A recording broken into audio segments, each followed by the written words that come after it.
He still kept on his rooms with Mrs. Wicket. Indeed, he still lived there.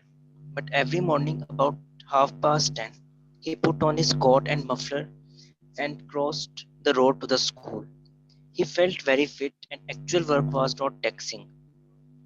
Just a few forms in Latin and Roman history, the old lessons, even the old pronunciation, the same joke about lex canulia. There was a new generation that had not heard it, and he was absurdly gratified by the success it achieved. He felt a little like a music hall favorite returning to the boards after a positively last appearance. They all said how last marvelous it was. Last chapter में इस बात का जिक्र हुआ था कि जैक्विस ने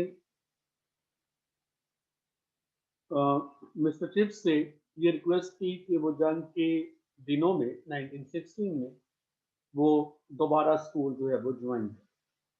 chips ने इस रिक्वेस्ट को कबूल किया और स्कूल जाना शुरू किया। वो मिसेस विकेट के घर में ही क्याम पजीर रहा, यानी रिहायश उसने तब्दील नहीं की, वही रहता था, लेकिन रोजाना तकरीबन 10:30 बजे कोट और मफलर पहन के सड़क क्रॉस करके स्कूल पहुंचता। उसे अपना आप फिट, तवाना, तंदुरुस्त लगता था और काम भी ज्यादा थकाने वाला नहीं था, टैक्सी नहीं था, बल्कि वही लातीनी जबान और रोमन तारीख, रोमन हिस्ट्री के चंद पुराने असबाक ही थे, बल्कि वही पुराना तलफ़ुज़ जिस पर कई बरस पहले झगड़ा भी खड़ा हुआ था। अब भी चिप्स उसी तरह पढ़ाता था जिस तरह पहले पढ़ाता था, तो लेक्स कैनूलिया का वही पुराना मजाज। अब नए तालिब इल्म थे जो पहली बार पढ़ रहे हैं, चिप्स तो ये बात कई बार पढ़ा चुका था। ये नई नस्ल थी जिसने इसके बारे में कुछ नहीं सुना था, और वो मुतमईन था अपनी इस कामयाबी से।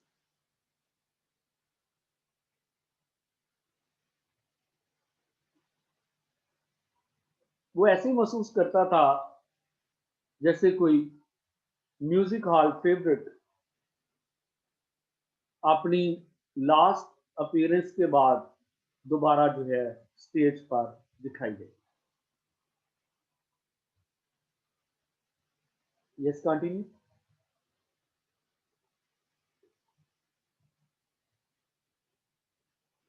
Yes Abdullah, read it.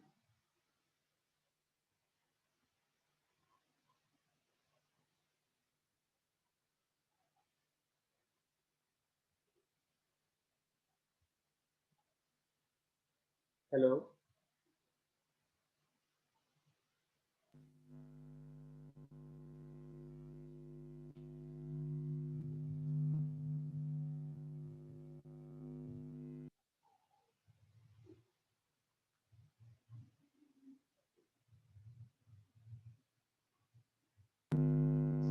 They all said how marvelous it was that he knew every boy's name and face so quickly. They did not guess how closely he had kept in touch from across the road. He was a grand success altogether.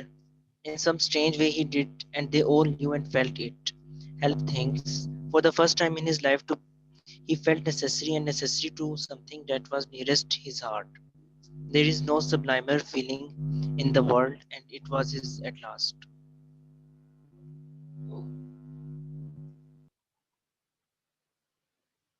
उन्होंने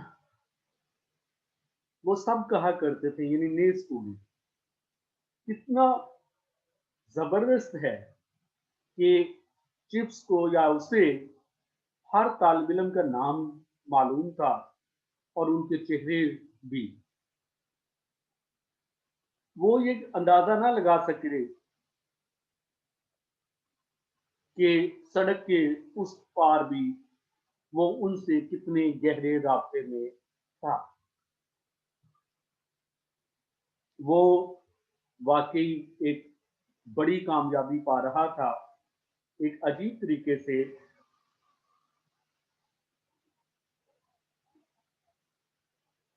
और उन सबको मालूम था, ये महसूस होता था कि वो बहुत सारी चीज़ों को करने में मददगार है। अपनी ज़िंदगी में पहली बार उसने इस चीज़ को ज़रूरी समझा, कोई ऐसी चीज़ ज़रूरी है जो उसके दिल के बड़ा करीब है। ये दुनिया के लिए कोई सबलाइन, बहुत कोई खूबसूरत एहसास नहीं है, और यही दिल आकर उसे बहुत अच्छा लगा। यानी वो परफेक्ट नहीं है, लेकिन उसका काम बहुत हवालों से इम्पोर्टेंट था। कैसे इम्पोर्टेंट था, आगे उसका जिक्र आएगा। यहाँ से कंटिन्यू करते हैं जी। He made new jokes too about the OTC and the food rationing system and the anti-air raid blinds that had to be fitted on all the windows. There was a mysterious kind of risol that began to appear on the school menus on मैं menus on Mondays, and Chips called it aborundum, meat to be abhorred. The story went round, heard Chips' latest. Chatris fell ill during the winter of 1917, and again for the second time in his life, Chips became acting head of Brookfield. Then in April, Chatris died, and the governors asked Chips if he would carry on for the duration. He said he would, if they would refrain from appointing him officially. From that last honor within his reach at last, he shrank instinctively, feeling himself in so many ways unequal to it. He said to Rivers, "You see, I'm not a young man and I don't want people to expect a lot from me. I'm like all these new colonels and majors you see everywhere, just a wartime fluke. A rancor, that's all I'm really."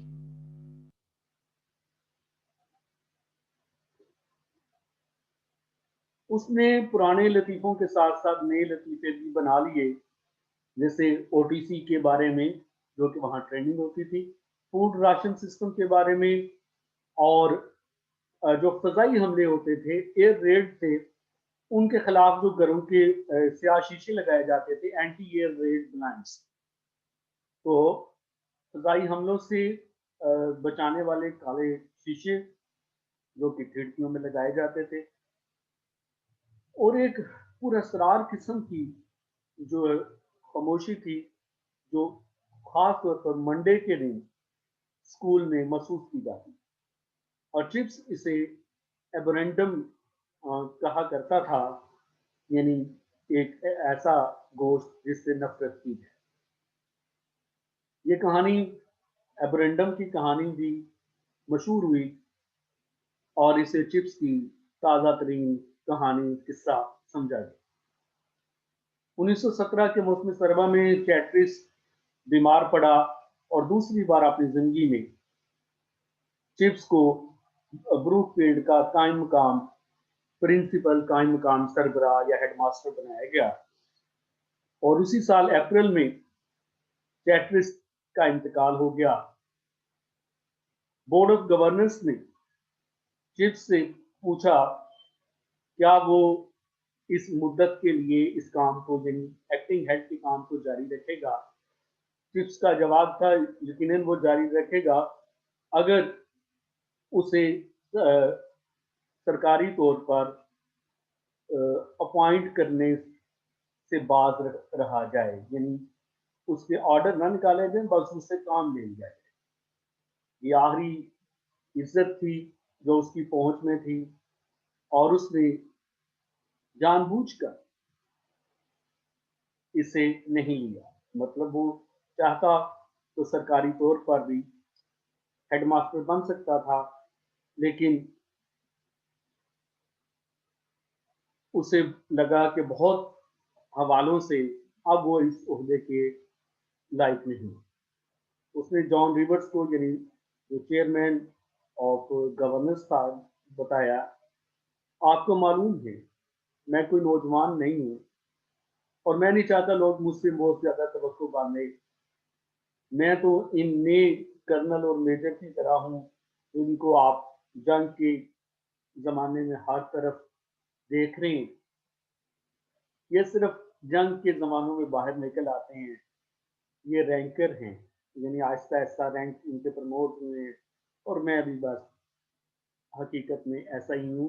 यानी जंग की वजह से कुछ लोगों को बेजा मिली है और मैं भी उन जैसा ही हूँ। Yes continue. 1917, 1918. Chip lived through it all. He sat in the headmaster's study every morning, handling problems, dealing with plaints and requests.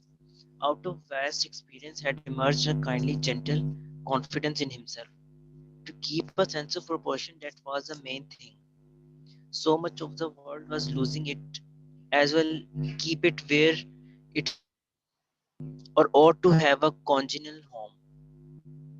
On Sundays in chapel, it was he who now read out the tragic list, and sometimes it was seen and heard that he was in tears over it. Well, why not? The school said he was an old man. They might have despised anyone else for the weakness.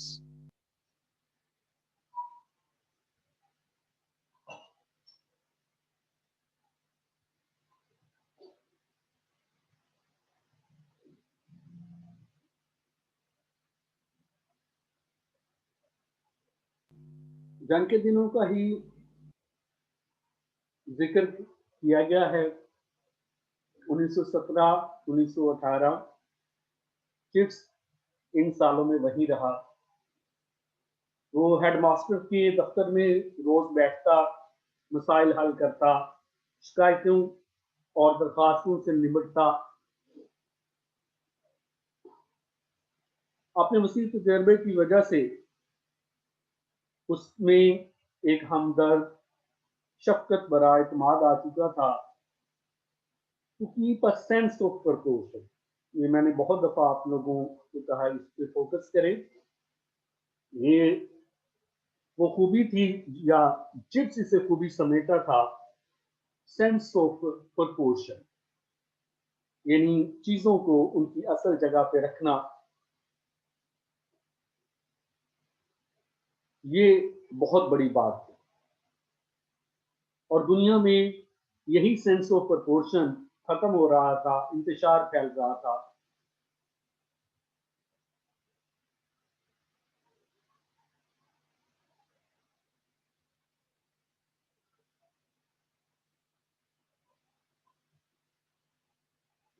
दुनिया को जहां रखना था वहां नहीं थी और यही एक मसला बन गया था।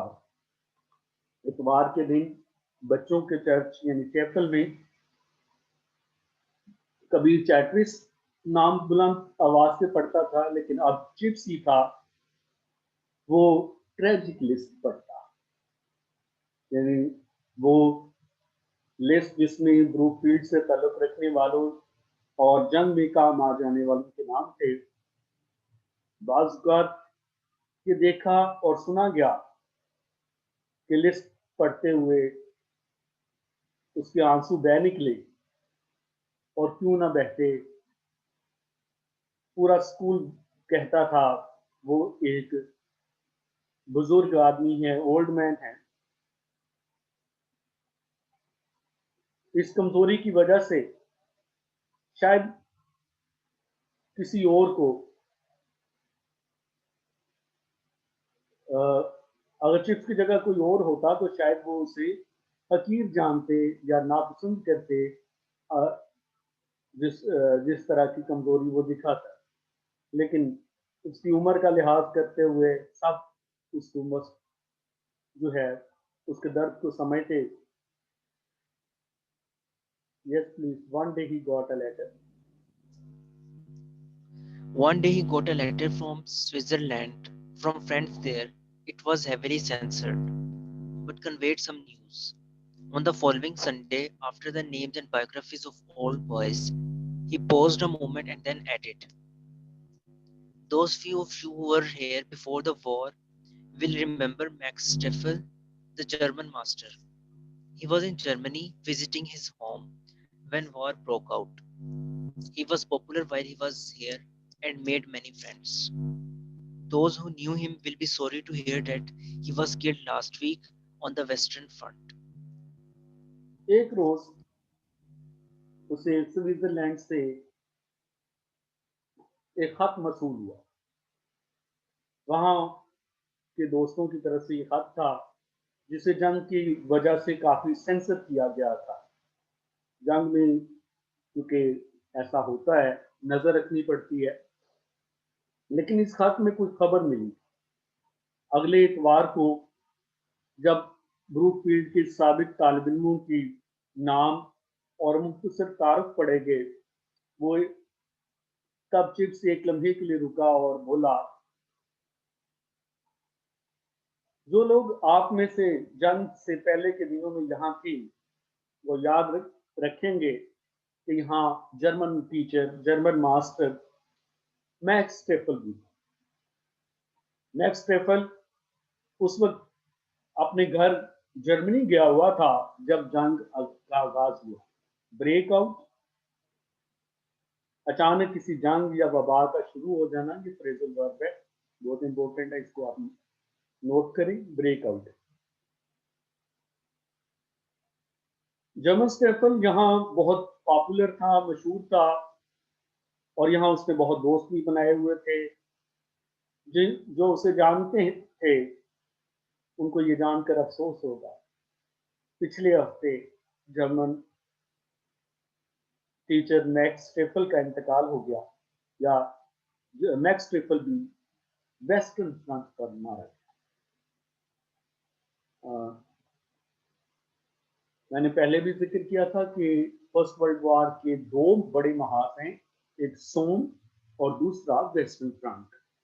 तो वेस्टर्न फ्रंट में बहुत खूनरेज जंग हुई थी, और इस महाज पर जाहिर है कि मैक्स स्टेफल अपने मुल्क जर्मनी की तरफ से, जो कि इंग्लैंड का दुश्मन मुल्क था, उसकी तरफ से लड़ता हुआ मारा गया। लेकिन he was a little pale. Chips का रंग उड़ा हुआ था जब वो थोड़ी देर बाद बैठा, जानते हुए कि उसने कोई गैर मामूली हरकत कर दी। उसने किसी से मशवरा नहीं किया था इस बारे में, लिहाजा किसी और को इसका इल्जाम नहीं दिया जा सकता था। बाद में चैपल के बाहर ये उसने खुद एक बात सुनी, वेस्टर्न फ्रंट पर चिप्स ने अभी बोला, क्या इसका मतलब कि स्टेफल जर्मन की तरफ से लड़ रहा था? दूसरे ने जवाब दिया, मेरा ख्याल ऐसा ही है, I suppose it seems funny then to read his name out with all the other, after all he was an enemy। तो ये तो मुज़हका खेज बात हुई कि यहाँ हम अपने हीरो के नाम ले रहे हैं, तो उसके हीरो के साथ उसका नाम दिया गया, चाहे वो यहाँ का टीचर था, लेकिन था तो दुश्मन। दूसरे ने बात का जवाब देते हुए कहा, oh just one of Chips idea, expect the old boy still has him. कहते हैं कि ये चिप्स के ही आइडियाज हैं, मेरे ख्याल में बूढ़ा इसी तरह की सोच रखता है। Yes, continue. Chips in his room again. Chips in his room again was not displeased by the comment. Yes, he still had him those ideas of dignity and generosity that were becoming increasingly rare in a frantic world. And he thought, Brookfield will take them too from me, but it wouldn't from anyone else. Once asked for his opinion of bayonet practice being carried on near the cricket pavilion, he answered with that lazy, slightly asthmatic intonation that had been so often and so extravagantly imitated. It seems to me a very vulgar way of killing people. The yarn was passed on and joyously appreciated. How Chips had told some big brass hat from the War Office that bayonet fighting was vulgar, just like Chips, and they found an adjective for him, an adjective just beginning to be used. He was pre war.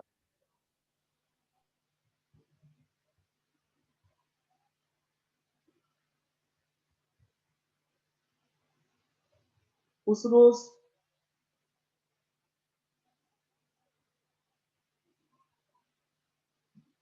बाद में अपने कमरे में आके chips इस तबसरे से नाराज नहीं था। हाँ, उसे मानना था कि still had em mean those ideas. अभी भी उसके ख्यालात वही थे।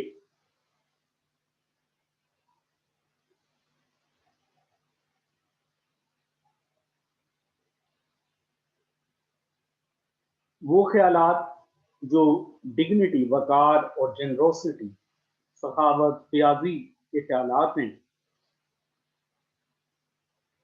और ये ख्यालात इस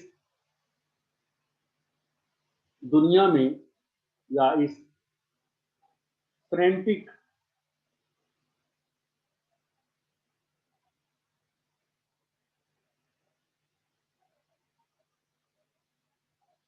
बेकाबू होती हुई दुनिया में नायाब होते जा रही थे। वो समझता था कि Brookfield take those ideas from him, और कि ब्रूकफील्ड ये सोच सिर्फ उससे सीख सकता है, किसी और से नहीं।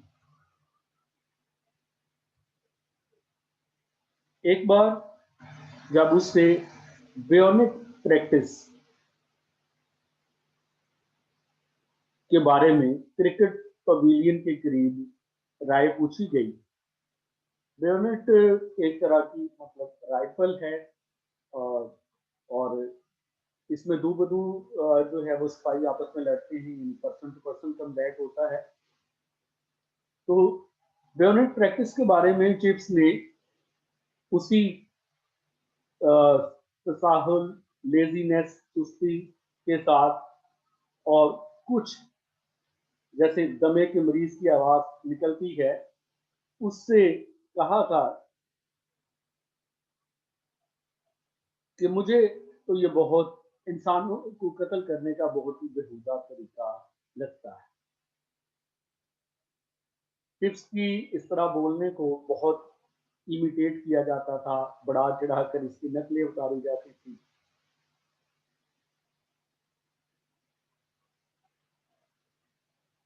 चिप्स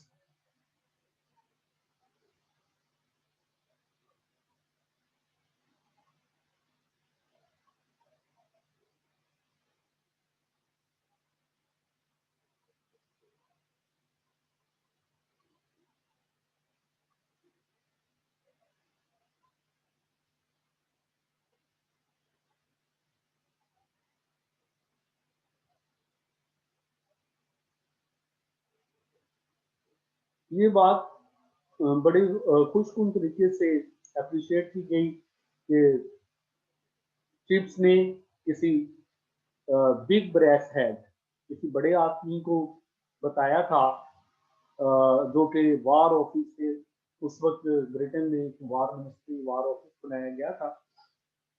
ये एक अफसर आया था और उसे बताया गया कि बेयोनेट फाइटिंग तो बहुत बेहुदा हरकत है,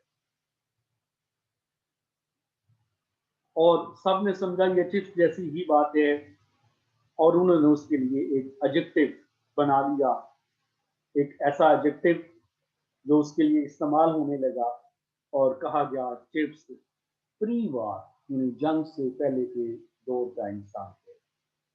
तो आज इसको हम यहीं कंक्लूड करते हैं। Thank you. तो कल इसको यहीं से कंक्लूड करेंगे।